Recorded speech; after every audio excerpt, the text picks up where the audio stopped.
Animated movies are some of the most unique films in history. They can officially break free from any barriers live action movies can hold on to.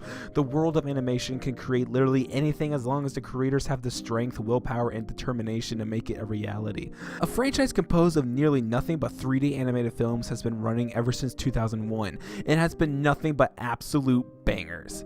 This film series is Barbie.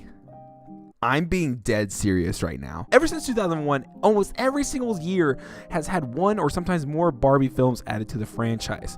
And some of these movies have left more to be desired. But the absolute greatest Barbie movie is an entry coming from 2014. Barbie and the Secret Door.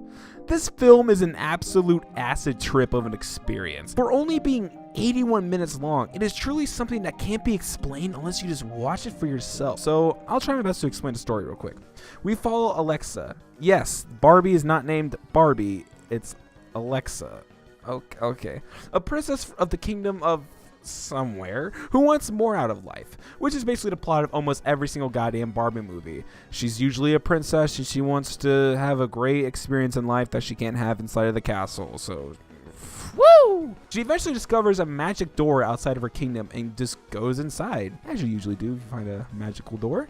She then goes to a totally not rip-off version of Wonderland and discovers this place is full of magical creatures such as fairies, mermaids, unicorns, whatever the these things are. Unfortunately, not everyone is as magical as they say because they've been robbed of their magical properties, and so they're just normal people like Alexa. So who is the person behind this magic stealing? Well, it is the person who is the subject of this video. Someone who was born without magic, but is actually the most magical thing about this movie. Someone who I did not care for at first, but as soon as the movie was over, I was so enthralled and loved this character and everything they had to offer. Someone so simple, but yet so complex. This character is the best animated character of all time. That character being Malusha. Malusha, I don't know how to pronounce it, Malusha, that's how you spell it. It's the main antagonist of the Secret Door. She is the princess of this wonderful land, but unfortunately she was born without any magical powers at all.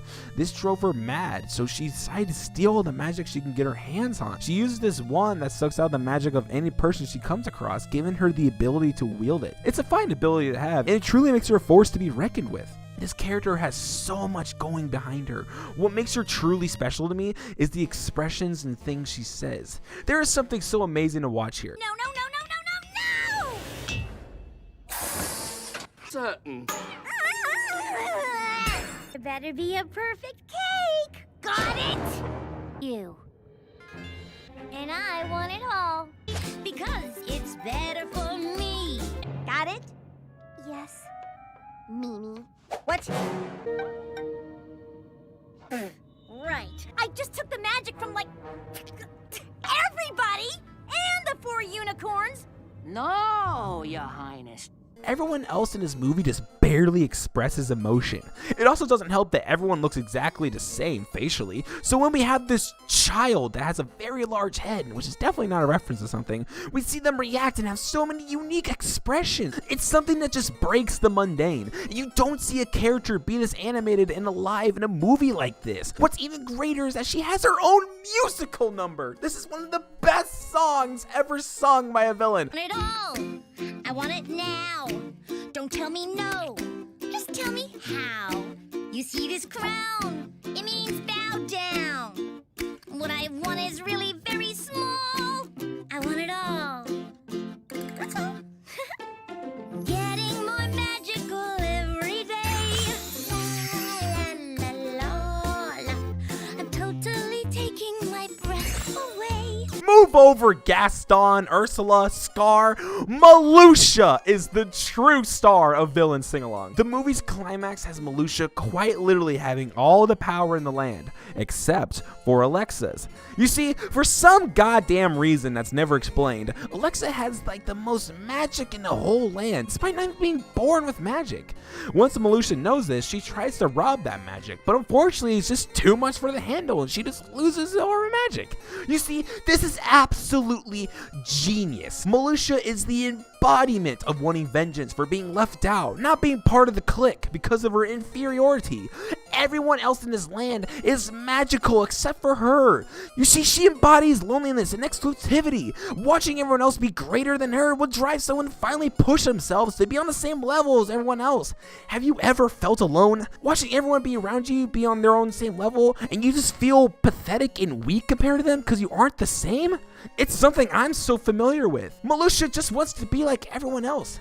And with that goal in mind, she has to commit these terrible acts against innocent people. It's saddening and tragic, but yet it's so interesting to see. Since Malusha is a kid, you must be wondering, where the hell are her parents? This is something I asked while watching the movie, but literally seconds later, it gets answered. We're home! Mommy! Daddy! Did you miss us, Puddin'? Were you a good girl for Grodlin while we were away? Yes? Oh, Malusha, did you try and take over the kingdom again? No? Malusha? Maybe? Well, we'll deal with that after we give you your present! Her parents are quite well aware of her kingdom-dominating schemes and doesn't seem to care too much. Has she never been punished for this? Maybe her parents don't want to punish because they too understand the pain she's going through. Hell, they probably even support it.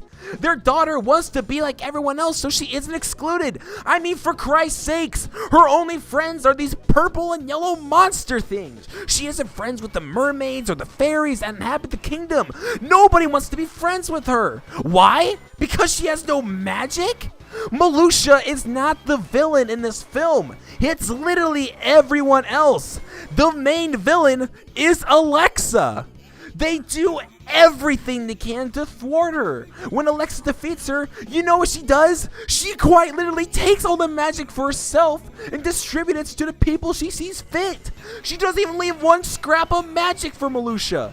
Alexa is evil. She did way more wrong than a Malusha's ever have. Don't let the big heads at Mattel and whoever animated this film tell you who to root for here. Malusha did absolutely nothing wrong.